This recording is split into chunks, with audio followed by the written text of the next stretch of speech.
and glad to have you on board today. First, we want to thank Dee for leading our session last week, and it went very well, I understand, and so we're very happy for that. Are there any questions? Did any questions or concerns come up about from last week, or any issues that you didn't fully get to discuss that you want to continue discussing before we move on? Remember, you have to unmute yourself if you want to speak. Diane and Jennifer will unmute you if you would just be careful to make sure your phone is muted or unmuted. So, because again, you won't be able to control it if we mute it from our end. So no issues. Okay. Should we get started then to move on? All right. Yes. Okay, then. All right. So from what I understand, we are going to begin at Mark chapter 2, verse 23. Would somebody like to read?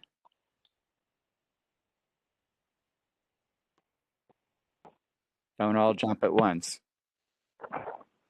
I'll read. Okay, who's that? Kathleen? Kathleen. Okay, go ahead. The disciples and the Sabbath. As he was passing through a field of grain on the Sabbath, his disciples began to make a path while picking the heads of grain. At this, the Pharisees said to him, "Look, why are they doing what is unlawful on the Sabbath?" He said to them, "Have you never read what David did when he was in need, and he and his companions were hungry? How he went into the house of God, where Abiathar was high priest, and ate the bread of offering that only the priest could lawfully eat, and shared it with his companions." Then he said to them, "The Sabbath was made for man, not man for the Sabbath. This is why the Son of Man is Lord, even of the Sabbath." Okay. So you've probably heard this story before. How does it strike you? What's going on? What's your sense?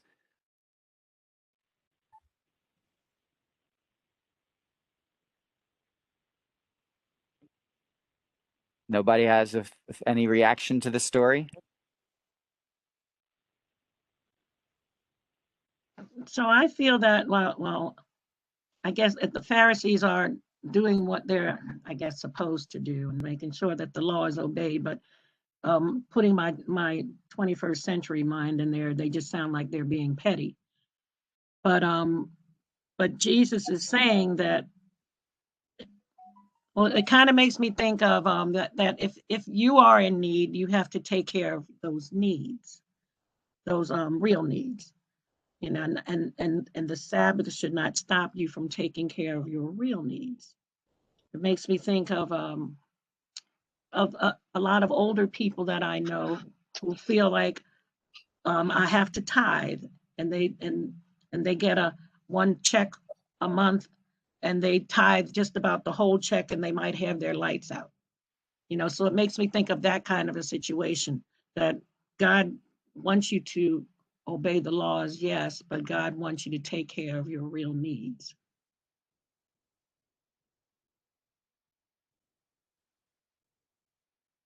Okay. So what is the real need here? What need are they trying to satisfy? Well, they want to. Oh. I'm sorry. No, go ahead. Now, I was just going to say hunger. I mean, they need to sustain themselves. If they're hungry and they can't sustain themselves, what good can they be as far as passing the word on of Jesus Christ? If you don't have the strength. Okay, yeah. So it's the basic need of hunger. Are they stealing? It's not their field of grain. Are they stealing by eating somebody else's grain? Ooh, No, I didn't think about that part. I didn't either. that's me. Got to look at it from all angles. Right, I didn't think about that part. Well, I'm going to mute you, Father Rich, for a minute. I read that they have to leave when they are killing the grain, reaping the grain. They have to leave some for the hungry. So some of that grain is left purposely for people who are hungry, so that when they pass through, they can pick some and use it for food. But I think on this particular case, are it's two laws going on at the same time. So the first shot, I think some kind of feedback. Is that because no, Father Rich? Somebody I'm getting feedback for a minute. What's happening is it's the law. The law says on the Sabbath you don't do certain things. So they're going by the law. It's no different than the rituals and the rites that we have in our church. When somebody comes in there and do something that's total out of contact, we all get shot. Like when people come, I was watching Father Rich one morning, and a guy walked in, and he was talking as Father Rich was doing the mass. I remember that. And Father Rich kept telling him, we'll talk after the mass. We'll talk after the mass. And after the mass, he kind of went away. But people were shocked that this man came in and was talking during the mass. So to me, this is the Pharisees in their right are saying that this is unlawful. The way we do it is that we don't do anything on the Sabbath. And how come you're coming in, even though you're hungry, you could have picked it yesterday and then have it for the day. So they're kind of shocked, but Jesus is giving them a new law that it's like it's got to churn in their heads. It's got to churn, it's out of the norm, and then Jesus come and tell me, well, it's okay, the people are hungry. I'm putting you back in. I'm muting myself and putting you back in. Okay, good. Thanks. So there's two elements. There's two issues. There's the issues of the law. First, as Dee said, are they stealing the grain? And the answer is no, they're not. Actually, the law that Dee is citing is actually Dee for the time of harvest. So when a farmer was to harvest their land, they were to leave 10% of it unharvested. That was their gift to God, and it made grain available for the poor, and they could do that. It's not clear that it's the harvest season, but there's another law from Deuteronomy, and you can see it here. When you go through your neighbor's grain field, you may pluck some of the ears with your hand, but do not put a sickle to your neighbor's grain. In other words, anybody can go to anybody's field and maybe take like a handful of it. But what they can't do is begin to, in essence, harvest another's land. How's that strike you as a law? That anybody could come and take at least a little bit of what you have to satisfy a need, but they obviously can't, take all that you have, or even a significant portion of what you have. That's just called sharing, isn't it? Yeah. Okay, yeah. I mean, there's just the idea of sharing, and that's part of the Jewish law. That all of your all that you have is not necessarily really all yours. That it needs to be available to others, and they don't even have to ask, right? If you look at it, when you go through your neighbor's grain field, you may pluck. So whose right is it? The person who's going through the vineyard. Yeah, it's the right of the plucker. he may take what he needs as long as he doesn't end up harvesting the person's field. But if he It's needs a like little, grape in the grocery store, almost. what was that, Sharon? I said it's akin to eating a grape in the grocery store. Right.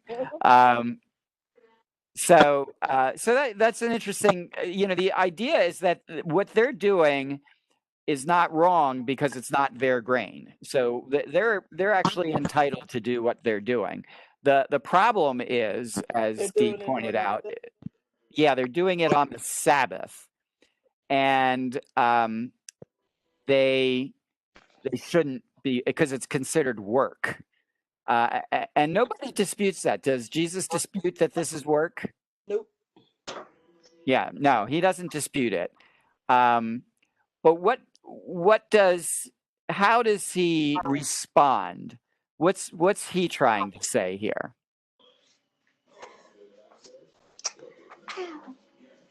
Well, it's been done before by someone greater than me, or in that sense. Well, what's been done before?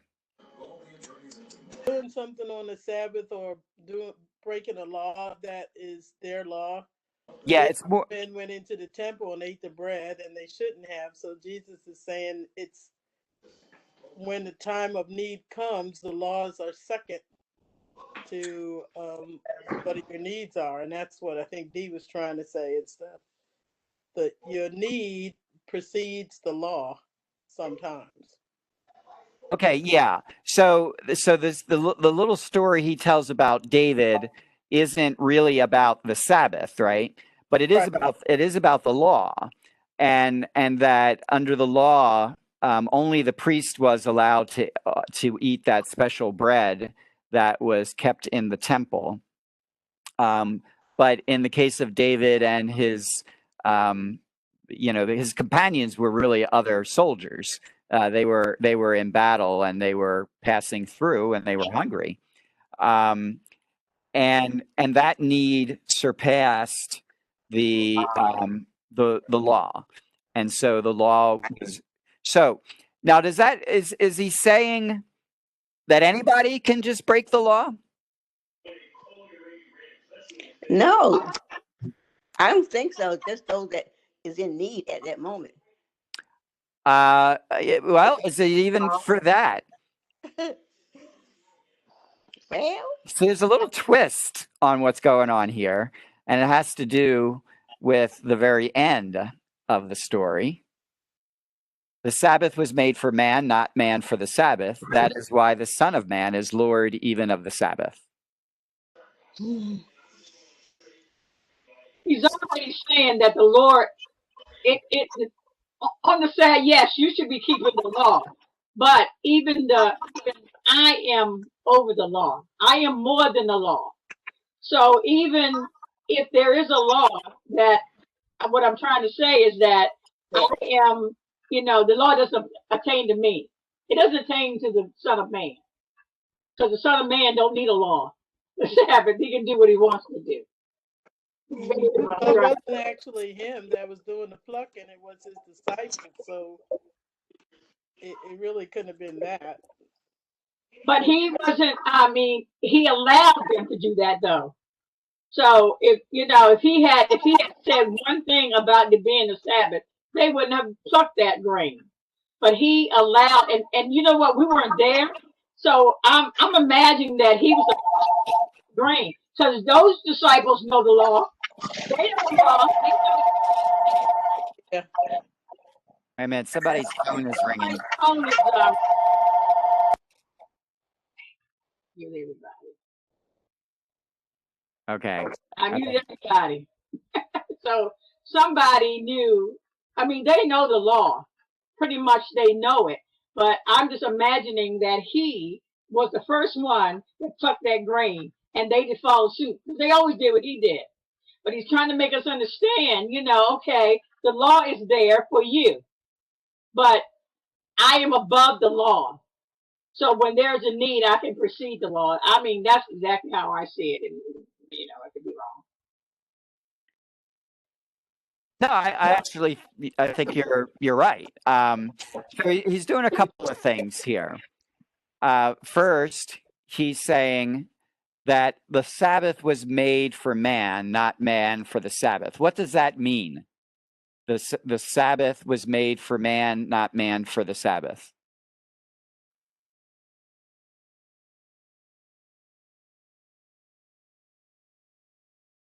Do you remember how the Sabbath, how it came about? Did I have- Okay. Man is supposed to rest, just like God rested on the seventh day. Okay, Not Um, just rest, but praise God. It's and was that opportunity to rest for the benefit of God or for the benefit of the human being? the benefit of the human being. Right. Yeah. So in other words, God created the Sabbath to benefit humans, not to punish them. Right. And God didn't create humans for the purpose, of following the Sabbath. He created the Sabbath for the purpose of helping humans. And so that's what that means. You could even substitute the law.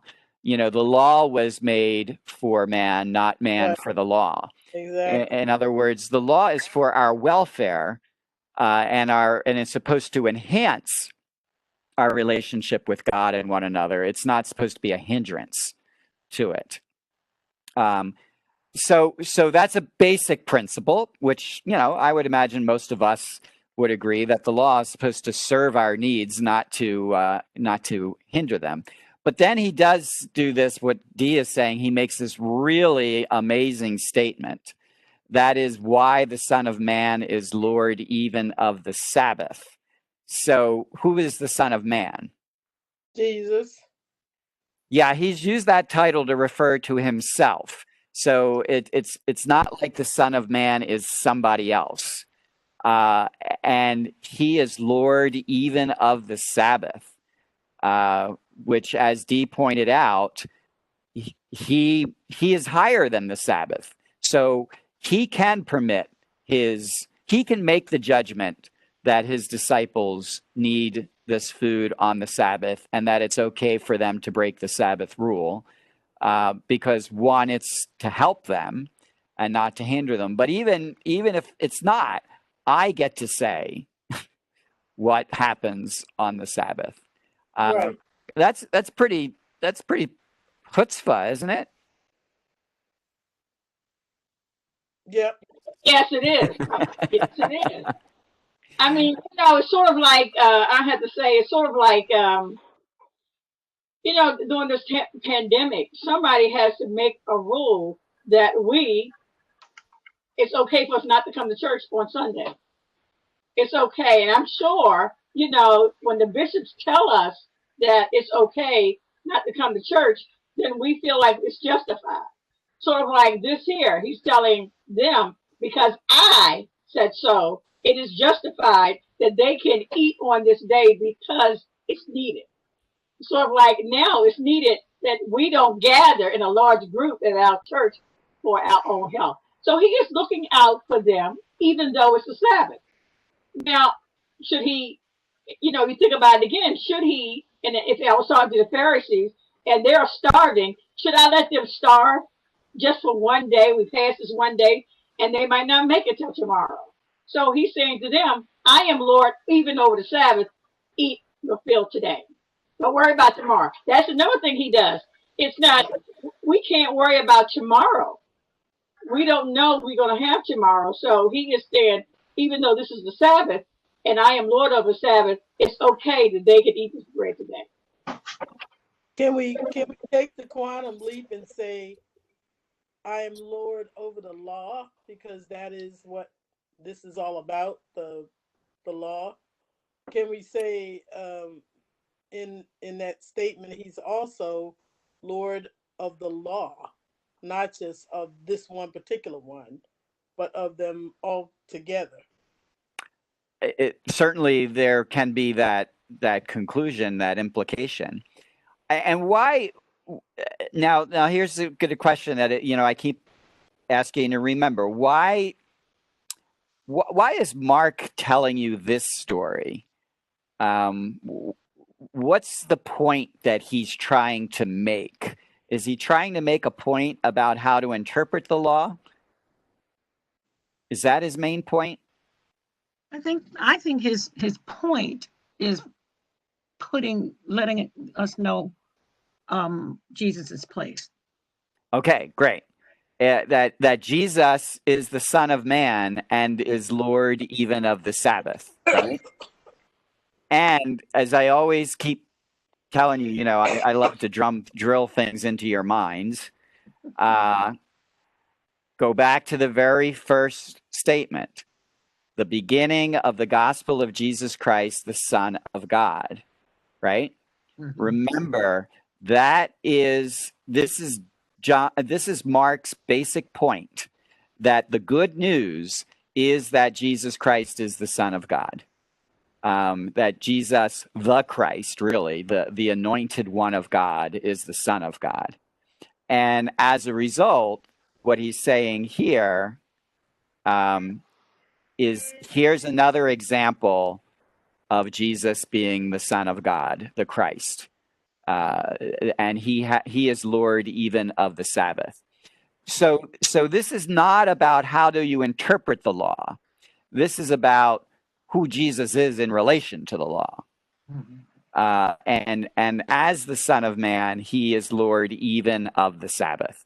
And this is all part of, again, Mark's proof of who Jesus is. Okay? Does that make sense to you? Mm-hmm. All right. Well, then let's go to the next story. Who wants to, Kathleen, if you want to continue to read, or somebody else? I'll continue. Okay, and then whoever said I'll read, you can do the next story. A man with a withered hand. Again he entered the synagogue. There was a man there who had a withered hand. They watched him closely to see if he would cure him on the Sabbath, so that they might accuse him. He said to the man with the withered hand, "Come up here before us." Then he said to them, "Is it lawful to do good on the Sabbath rather than do evil, to save life rather than to destroy it?" But they remained silent, looking around at them with anger and grief, and grieved at their hardness of heart. He said to the man, "Stretch out your hand." He stretched it out, and his hand was restored. The Pharisees went out and immediately took counsel with the Herodians against him to put him to death. Okay. All right, first reactions. Remember, this is what we're going to do. We're going to read a passage, get your first reaction, what are the things, and then we keep pulling it apart and see what we learn. So what's your first reaction to this story?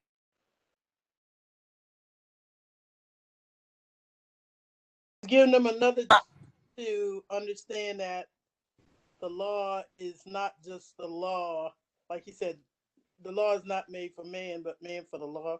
It's just another opportunity for the Pharisees to show that their heart is in humanity, not just with the law. Okay, yep. So it's in essence, it's a bit of an extension of the previous story. And if you really think about it, it's apparently all happening on the same day, right? So they're passing through this field on the Sabbath, and then he enters the synagogue on the Sabbath. Okay, so presumably, as we know, Mark crams a lot of things all at once. So it's the same day, and he's already had one encounter with the Pharisees over the law, and now here's another one, and he's using this as an opportunity to extend what the Sabbath means. So he says, is it able to do good or evil on the Sabbath to save life rather than to destroy it. Is he saving this man's life? So he could be. We don't know how, to the extent that this hand situation could harm him. So he could be saving his life, his physical life, but he also could be saving his spiritual life in that he has healed him. Right. And that hand may allow him to work when he may not have been with the withered hand. Good. Yeah. That's the other thing. You want to also think about, well, what is Jesus healing here? And remember when we've talked about healing the lepers, that it's not just simply a matter of physically healing them of the leprosy. It's also a matter of restoring them to the community so that they can now live with their families, they can live with their neighbors, and they can worship, right? Here, I think what Sharon is saying is part of what we have to look at, and Gwen, the withered hand. I mean, remember back then, most people worked with their hands. They were laborers, and that's how they earned their living. And so it's quite possible that with a withered hand, this man isn't able to work, or he's not able to work as much, and maybe he can't support himself or his family, so that there is a level at which his life is at stake, and Jesus is restoring him to life by restoring his hand. It was an understanding on the Sabbath that ordinary healing was prohibited. So if you had a cold, you had to wait till Monday to go to the doctor. Okay. Is Jesus objecting to that rule? No. And what's the difference? Because Jesus saw some urgency here.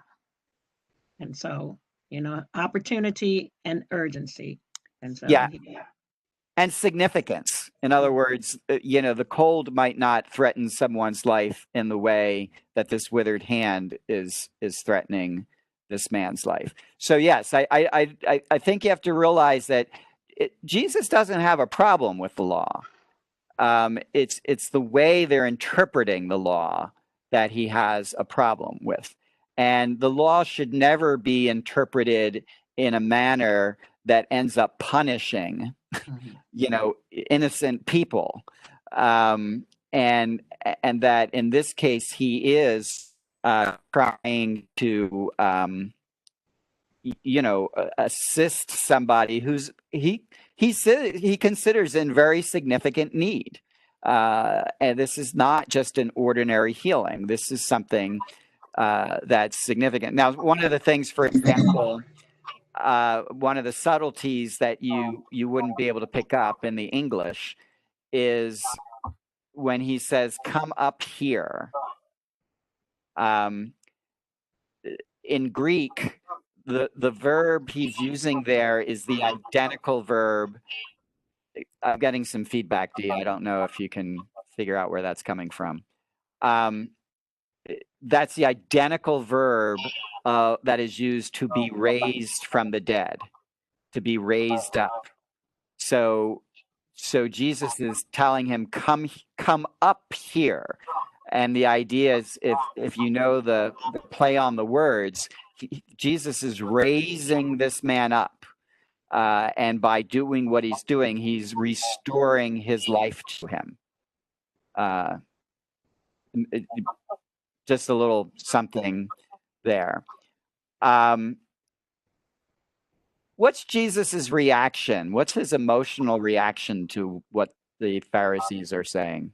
Yeah, I was going to say something about that verse 5, because he was angry with them, and then he felt he grieved, and so he's showing a couple of emotions. All right, talk about that a little bit. Because the thing is that the anger, I'm certain, is that you're supposed to uphold the law, but you don't understand what the law is. You have a very hard heart. And I think that when he said that he grieved at the hard hearts, it hurt him that that these people in such a position that they have do not understand what it is that they really should be doing. They don't understand the word of God. Right. And couldn't even answer him. He asked them a question, and because they knew that the answer they were going to give wasn't the one he wanted, they didn't say anything at all. Right. So it's a matter of to save a person, or to do what is good or do what is evil, to save rather than destroy life. And they didn't answer. So like Gwen said, he's mad because he didn't say anything, and then he's sad because these are the people who are in charge of everybody. That sounds like today. I was going to say, have you ever been angry and grieved at the same time? Yeah. So talk about that. Was it like how? Why do those two emotions go together? Anger and grief.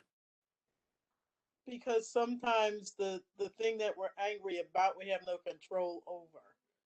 So when the president said this getting the virus is a blessing from God, I'm angry, but I'm sad because he is the president of the United States.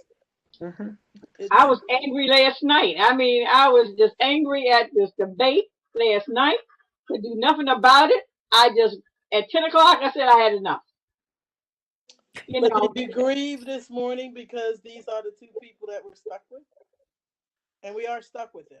yes. And I'm praying.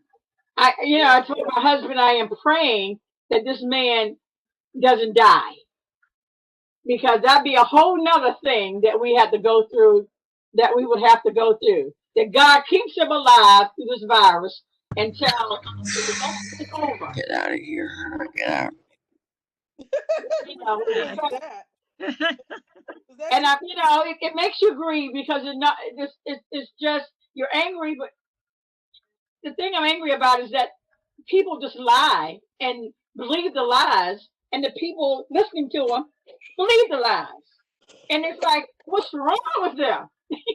And I'm sad because it's like they don't get it. How can you hear a lie and make it a truth? I don't understand that. And what I think of is when he said it's a blessing from God. It could have been a blessing from God if he had changed his ways and turned to try to be a better person. That would have been a blessing. He doesn't see it that way. He just keeps right on being mean and evil. So let me ask you this, because I think this is really important. Why do we get angry? What is anger? What causes us to be angry? helplessness. Helplessness? Just helplessness? Because I think that and I think that's part of why the anger and the grief go together, because you start feeling like I'm helpless. I can't do anything about this. And why does trying to get a little bit more specific about what anger is? Anger is a release of frustration.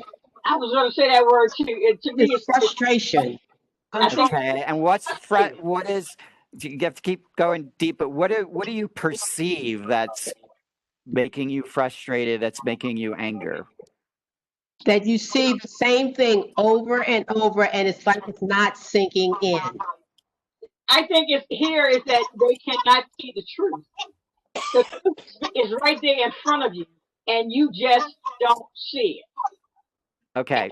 Well, let me do it this way, because this is really broad, but I think it's very important. For the most part, anger is the emotional response that we get when we perceive something as wrong. Mm-hmm. Now, think of it that way, right? Right. If whether we're right or not, it doesn't matter, right? If we encounter a situation where we think something is wrong, we get angry. Anger is the emotional response. Mm-hmm. And it's wrong defined by us. So it could Yeah, be, however we perceive it. Yeah. yeah, Mhm. And the reason I say that is that I think it's really, really important that people understand that anger as an emotion is not a sin. Okay? When we get angry, we are not sinning, we're not doing anything that, wrong because we're angry. Anger is simply an emotional response to something. right. And one of the things that we should do when we feel ourselves angry, we should say, what do we see wrong? What is causing us to feel this anger? There must be I must be seeing something wrong. Something is wrong in my view. And what is it? I think that's really, really important for us to understand our anger. What are we perceiving that's wrong? Because sometimes we may realize that we're wrong in seeing that wrong. You know, there really isn't anything wrong with it. And that would actually alleviate our anger. Um, but And the other part is that what we see is wrong is just our perception. So the other person may not see the wrong that we see. okay, so it may be, you know, just unique to us. But the other thing is that if you perceive something wrong, should you just sit there and stew in it? Stew Well, in the your Holy anger? Spirit give you self control so that you don't do anything that you is harmful to you or Okay, you someone shouldn't else. do anything harmful, but what could you do that's good? Can you voice You your can opinion? take You, action in Pray a about it. different way. okay, you can voice your opinion, you can pray about it. You And can that's why Jesus grieved at their silence, because and that's why I was saying it makes you think of today when you or even the Good Samaritan story. I don't remember which day we were doing the Good Samaritan story in Mass. I You was in know, mass, yeah. because you had those people who just walked past him, who did nothing. And and that we see all the time. We see so much wrong going on around us, and people just ignoring it. And that's what those Pharisees didn't even respond, like Sharon was saying. And that hurt him. That caused Jesus to grieve, because they weren't even going to say something about the possibility of this wrong. Yeah. They weren't even going to have the conversation. Yeah. and the So and go ahead. I was going to say the other way is which is where I am right now is education. Um, Maybe people don't recognize something as wrong because of their lack of experience with it or lack of knowledge about the subject. So Mhm. one of the things that we have to do is to reach out with um, give them knowledge and give them information that will help them to better perceive the situation. We can't change their minds, but we can provide them with information that will allow them to make better decisions or Mhm. choices. Okay, good. Because in the long run, anger, again, as I said, is just an emotion. And remember, emotions themselves are not right or wrong. Okay, emotions just are. It's what we do in response to the emotion that can be right or wrong. So, as Sharon pointed out, if we become angry and then we strike out violently as a result, that's wrong. That's the sin, not the anger. The sin is our response to the anger. But anger can also be very powerful in encouraging us to correct the wrong, and that is really when we feel angry, the best response is all right, what is the wrong that I perceive, and how can I be part of correcting that wrong? And that's why, just as Pat said, speaking out is an important part of it, because if you just remain silent, the problem persists, and you've done nothing to move towards correcting the wrong. And that's one of the problems here. I mean, Jesus sees a real wrong, and the Pharisees remain silent about it. And it's either because they don't see the wrong or they don't care about the wrong. And so that makes him angry because of seeing the wrong. And I just have, to say we are so afraid of that emotion of anger. And I think it's because we've been taught in all our lives that anger is wrong. It is not wrong. Jesus got angry. Jesus got angry many times. And it's because he perceived a wrong, and it brought that emotion. Now, Jesus didn't go punch him in the nose. So he got angry first, and then he grieved. That was another response that he had, because it makes him sad that the people are so cold. And I'm sure a lot of you felt that about Donald Trump. I mean, doesn't it make you feel sad that the man has no empathy for others? He can't. I mean, just because of his experience with COVID, he says it's not all that bad. Doesn't that make you sad? It makes But me Father Rich, it's hard to get mad at a psychopath. It's hard to get mad at a sociopath. This man has a mental and issue.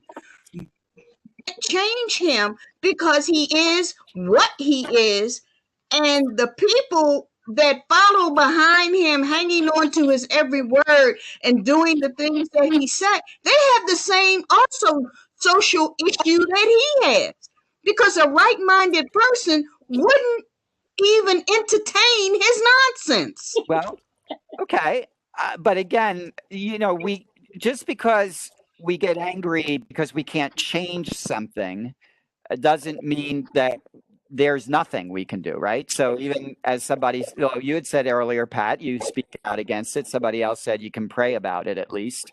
But that's the important thing. You shouldn't just get angry and leave it there.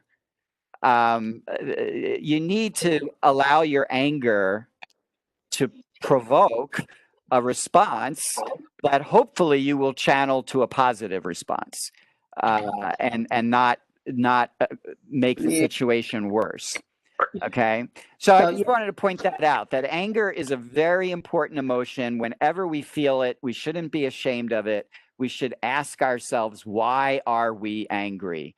And specifically, we should say, what do I see that I believe is wrong about this situation that's making me angry? Because once you can identify the injustice, then you can say, now what can I do about that? How am I going to respond to that injustice? Otherwise, you just stay angry and you never get anywhere. Yeah, that's one thing my mom always said. It's not that you got angry, but it's what you do with that anger. And you can change that anger for good, or you can make the situation worse. So the best thing is to say, what can I do to change this? And talking about change it to a positive way. Right. Bishop Miles of Build, we're part of Build. I mean, he always uses the idea that when you get sick and tired of being sick and tired, that's when you're going to get up and start doing something. And I think that's so powerful. It's not good enough just to be sick and tired. You got to be sick and tired of being sick and tired, and then you're going to do something. And that's really all I wanted to point out about that. Just some really other quick things, so we go on to another story. It's interesting that the Pharisees go out and take counsel with the Herodians. Anybody have any idea who the Herodians are? And these Herod's people? They're Herod's people, right? Because Herod is right there. What's interesting is that Herod and the Pharisees would not by nature be friends at all. Herod was considered a puppet king of the Romans. So the only reason that Herod was allowed to be king is because he would do whatever the Romans wanted him to do. And so the Pharisees would have really actually disliked Herod because they would have seen him as a sellout. But now they're taking counsel with him.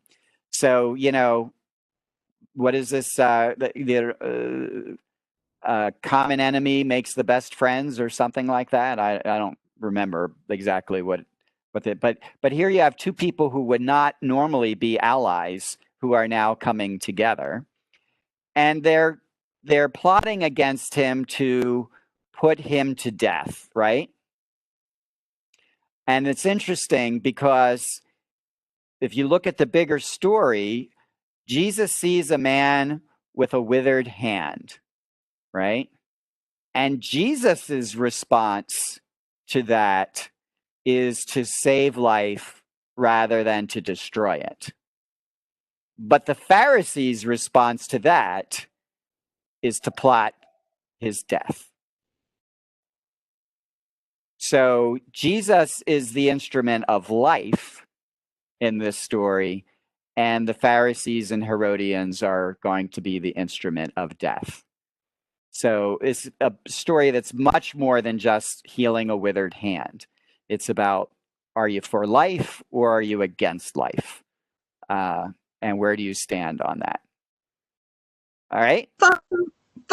Rich, could it be that they are jealous of Jesus because he can do what they want him out of the way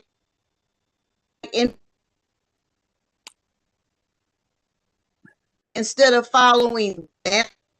Yep. So it's jealousy. And what does jealousy in that situation that you've described? What else would they also feel by the person about the person they're jealous of? They feel threatened by him. Envious of him? No, they threatened, but They feel insecure. threatened. Yeah, they're insecure. They feel threatened. You know, this guy is challenging their authority.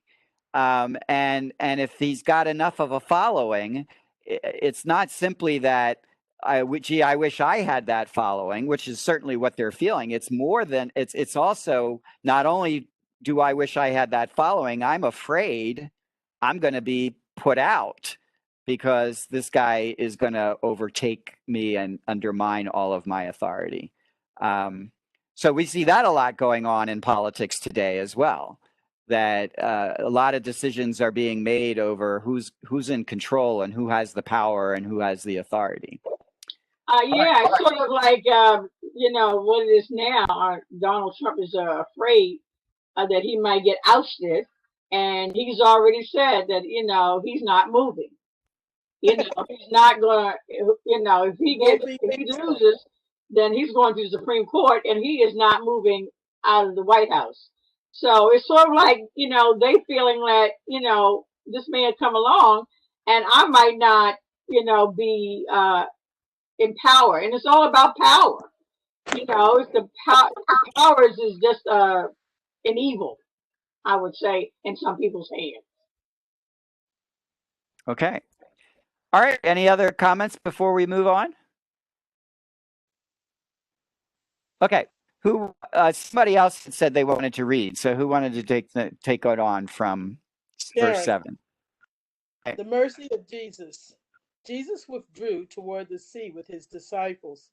A large number of people followed from Galilee and from Judea.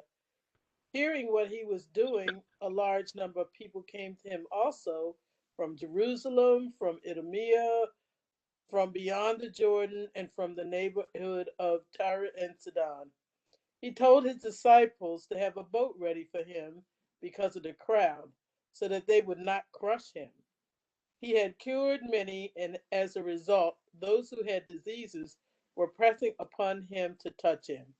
And whenever unclean spirits saw him, they would fall down before him and shout, "You are the Son of God." He warned them sternly not to make him known. All right. We got somebody just called in.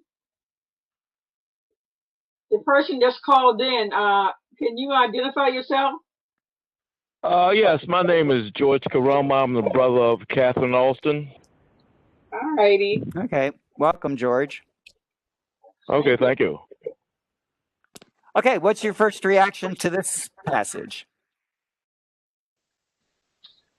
Oh, I just called in. I kind of came in the middle of it.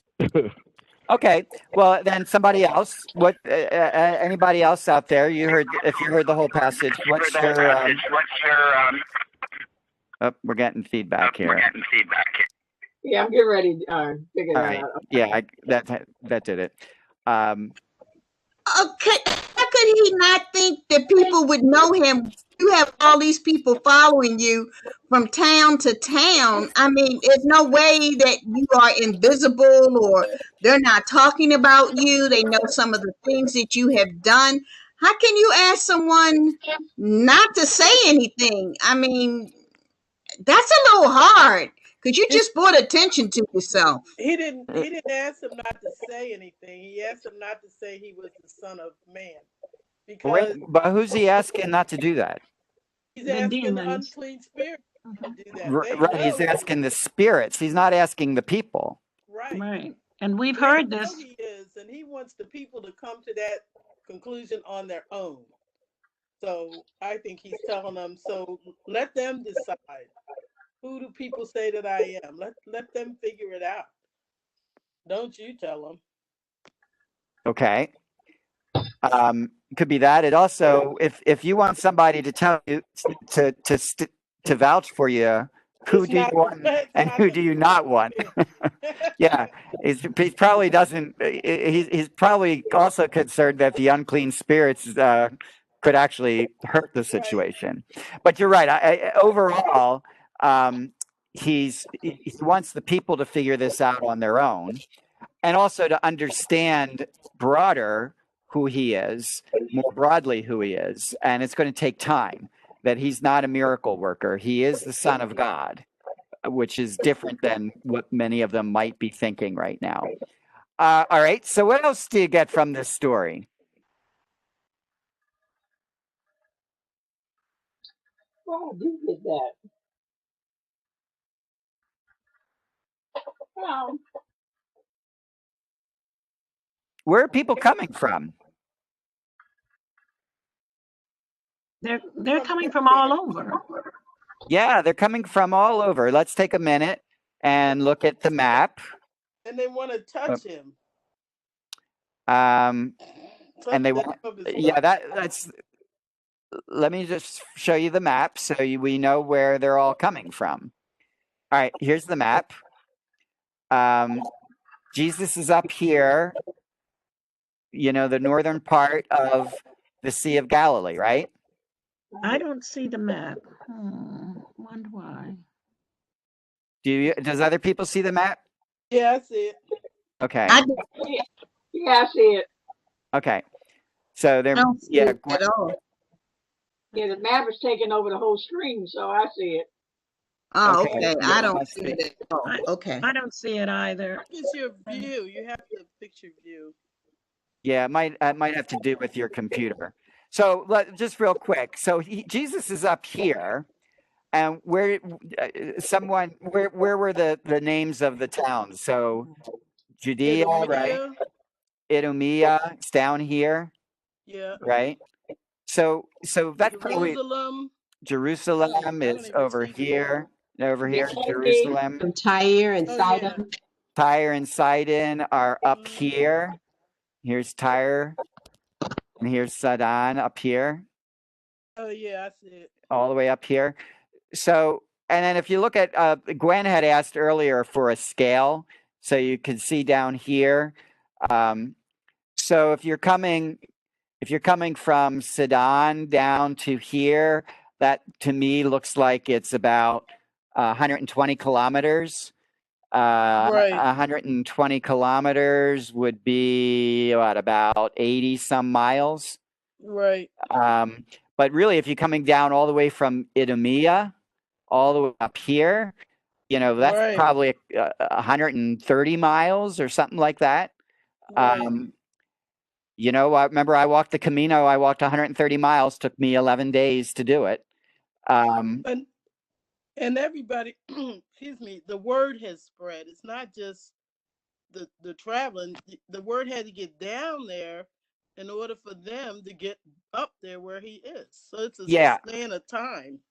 yeah. The point I think the point that Mark wants you to know is a couple of things. One, these people are coming from all over. Okay, it's not just the locals, um, and that means word is getting out, as Sharon said. It's spreading all over the region, and people are willing to pay a price to get there. I mean, they're serious about getting to see this guy. He's not just a curiosity to them. They're determined to see him. Um, Well, because if he was here and I heard he could cure my arthritis, I would definitely be there too. If you're Yeah, dealing with something that no one else can do, and you heard about this guy, no like matter rock where he star. is, I would try to get there. And I think that's what these people are. They all have issues, and they've heard that he can do something, and they're coming from everywhere. He does have his following, but they're and coming. are they just trickling in? No, No, he's Or worried about being crushed. yeah, I mean, there's this crowd, and there's so many of it that he's afraid that he's going to get crushed. So what does he do? He tells the disciples to get him a boat And why do you think he's going to do that? because he can leave where they are. And I don't in the map he can leave where they are and go to the other side. So it's like the Beatles, they going out the back door. All right. Well, it could be so that he can escape, but actually, I'm not sure that's exactly what it is. I think I don't know that when he goes into the water, he's going to leave completely. No, He's he's just, going to talk to them he's from going to go far, right. He's going to go far enough off that they can't get to him, but he's still going to be able to teach them from the boat. from the boat.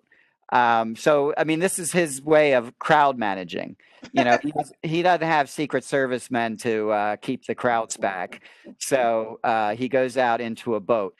When we do that with teaching, we'll talk a little bit about that. I've been to the Sea of Galilee a couple times, and it's pretty cool how the significance of getting out into a boat and teaching from there. It also has to do with the way the land is formed, and so Yeah. it's So easier the for them to out hear there, him. yeah, If he's out on the boat, they actually can hear him better than if he's on the land. yeah. But in this case, getting into the boat is to protect himself from this crowd. So yeah, so really, I just wanted to point out in this section, folks are coming from all over, and they are putting out a lot to get there. They're not just curious. They really believe, as Dee was saying, that this guy can help them, and they're willing to come from the ends of the earth to see what they can do. What's the problem with it? What's the problem with their attitude? It has They're to do with coming for the healing. what's that? They're just coming for the healing. They're not coming for the spiritual part of it. It's just the Right. They're coming because they think he's a miracle worker, right. but he's really the Son of God. Okay, and so that's still part of the problem, is that the unclean spirits know who he is, but the people still haven't figured out that he is the Son of God. All right, let's do this last one with the 12, and we'll be able to call it a day. This is very interesting. This one, go ahead, Sharon. The mission of the 12. He went up the mountain and summoned those whom he wanted, and they came to him. He appointed 12, whom he also named apostles, that they might be with him, and he might send them forth to preach, and to have authority to drive out demons. He appointed the 12, Simon, whom he named Peter, James, son of Zebedee, and John, the brother of James, who he named Boanerges, Boanerges. Boanerges, that is, son of thunder, Andrew, Philip, Bartholomew, Matthew, Thomas, James, son of Alphaeus, Thaddeus, Simon the Cananaean, and Judas Iscariot, who betrayed him. All right. Now, this seems like just a boring listing of names, but this passage has a lot in it. So let's take it a little piece at a time. He went up the mountain. What's the significance of going up the mountain? That's where the law is given. That's where Moses went. So Martin Luther said he went. He been to the mountaintop. Yep. It also makes you closer to God. Yeah, I mean that's where God is. You go up to the mountain, and you receive the law. You are closer in prayer. God's present to you. So this is significant. Him picking these 12 is significant. It's not just any old thing. He's gone up to the mountain. God is obviously helping him do this. He's like Moses going up to get the law. And he summoned those whom he wanted. What do you think? So he's obviously been paying attention to who's doing what. You know, that's very interesting. I looked at that, and to me, there was a crowd. To me, it wasn't just the 12 up there. When this thing said he summoned who he wanted, that means out of the crowd, these are the people that God called him to be a part of his mission. It's like a whole bunch of folks, like all of us are sitting here, and all of a sudden he picks out Sharon out of that point. So it was purposely done out of a crowd to me. And it's different because in the other scriptures, it was more like they followed him at somebody else's prompting. It wasn't like you and you and you. I mean, he called them, but it was a different kind of, it wasn't everybody's all called at once by Jesus at the same time. Okay. Yeah, I think it's all of that. And for us, you have to remember the call is personal. Jesus is calling you, Sharon. Jesus is calling you, Patricia. He's not saying, all right, everybody come. He's saying, Sharon, come. Come to me. And they came to him. Okay. So it's the idea that Jesus knows what he's doing. He knows who he wants, and he's calling them by name to respond to him. And Jesus is continuing to do that throughout history. That the call is not to all of us.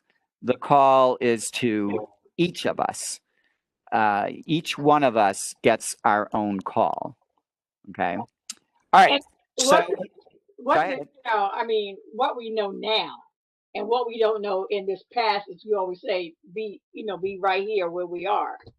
But what we know now, that when we look at each one of these people that he called, they all had different faults that they had to work on. So all of these people, we know that God had called them, all these men, but they weren't perfect. And in the particular reason that God called them with that particular fault, because he knew that particular fault would help the rest of us, I believe. Okay. Yeah. I mean, it's clear and we'll go through it. When you go through these names, you're not talking, the most perfect people around. Jesus could have found out some other people we would have thought would have been a little bit better than some of the ones he did pick. But he appointed 12. What's the significance of 12? Tribes of Jerusalem? Of Israel. Yes. Of 12 tribes of... the 12 tribes of Israel. Who had 12 sons? That was Jacob, right? wasn't it? 12 gates to the city. What's that? Gwen said it. Who had the 12? Jacob. I Jacob. can't hear you. Jacob. Jacob had 12 sons, right? Yes. Mhm. And Must be my internet. they became Israel. You know, his He name was became Israel, Israel. and they become the 12 tribes of Israel. Okay, the chosen people. So by picking 12, it's very deliberate. There's 12. What do you think Jesus is trying to indicate? So I'm going to base this on on my reading from Barth, that because Barth is calling Jesus Israel, that he's as we go through the whole line as the fulfillment of the covenant, he is Israel. And And who so are these 12? those are his 12 sons. But Those are his who? Yeah. So what does who that are the symbolize? tribes. What does that mean? So what? Unity of the whole, the bringing of everything together. Okay, it's that. But it's also he's creating a new Israel. Okay. If you want to say he is Israel, and then his 12 are They're the tribes. his sons, his 12 tribes, he is creating a new Israel. Mhm. And that's very deliberate. There's no doubt that 12, he did that deliberately. And what he is basically saying, it's a new day, folks. It's a new day. I and my 12 apostles are going to bring something about that's very new. All right. And then having said that, he calls them apostles. What is that?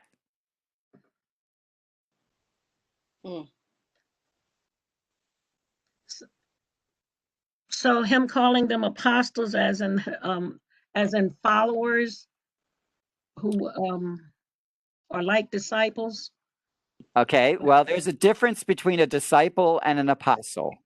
Because the apostles were there, walked with him.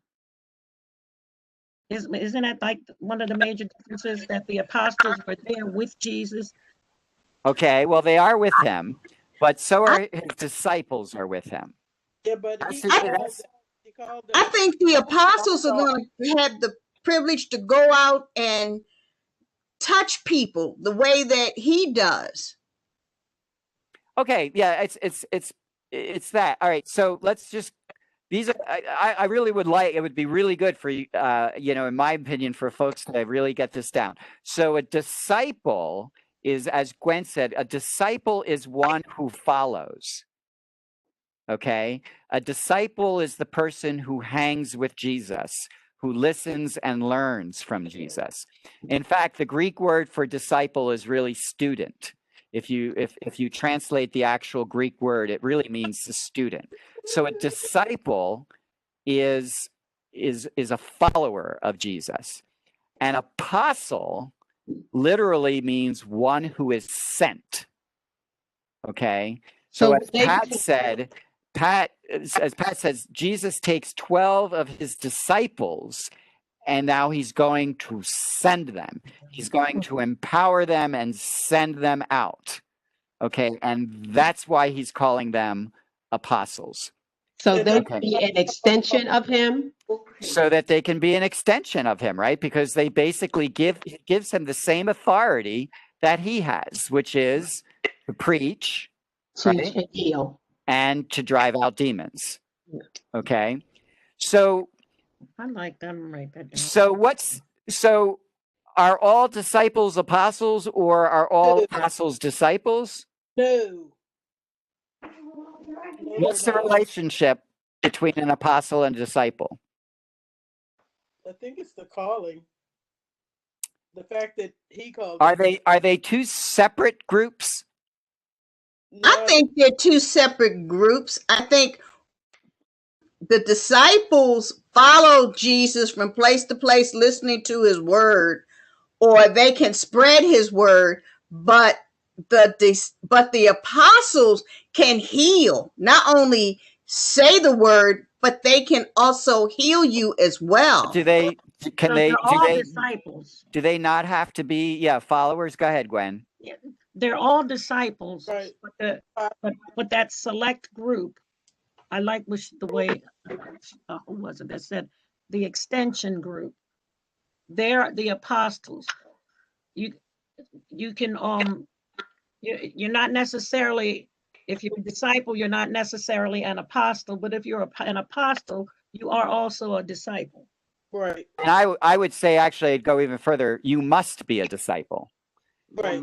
In other words, and you have to be a disciple first. You have to be a follower first before you can go out and do the work of Jesus, before you can be an extension. But you always have to remain a disciple. So, and the way you see it here, so let's point it out. He appointed 12, right? Mm-hmm. Whom he named apostles, that they might be with him. What are they doing by being with him? They're being his disciples, right? Well, they also are learning from him, so they Yes, might be with and them that he might send them forth to preach. and to heal. So if they stop being with him, they can't be his apostles anymore. Right. So discipleship, all apostles are not only disciples, but they must be disciples. They can't be greater than the master, right? Right. So they always have to be followers. The day they stop being a follower of Jesus is the day they stop being both a disciple and an apostle. So you're right. Everybody can be a disciple. Not everyone's going to be an apostle, but you can't be an apostle if you're not a disciple. So how do we reckon with Paul, who I believe was an apostle? He thinks he was too. Is it wasn't because he was a disciple, that's for, but was called by Jesus to do those same things that he called the apostles to do. So from that perspective, I think he feels like he was an apostle. Mm-hmm. Okay, so yes, definitely Paul thought him as an apostle. We'll end with this, and because we'll come back to the names, because they're these characters are interesting. Paul, if you remember because we actually read part of it when in Galatians, when he defended himself as an apostle. Mm-hmm. So Paul considers Jesus's appearance to him as the moment in which Jesus made him an apostle and a disciple and an apostle. It was at that encounter. It was through that encounter that Paul learned. He became a student, and in fact, in Galatians, Paul is very clear. I got this good news directly from Jesus. Nobody taught it to me, and that's how Paul will insist that he was an original disciple and an apostle. Okay.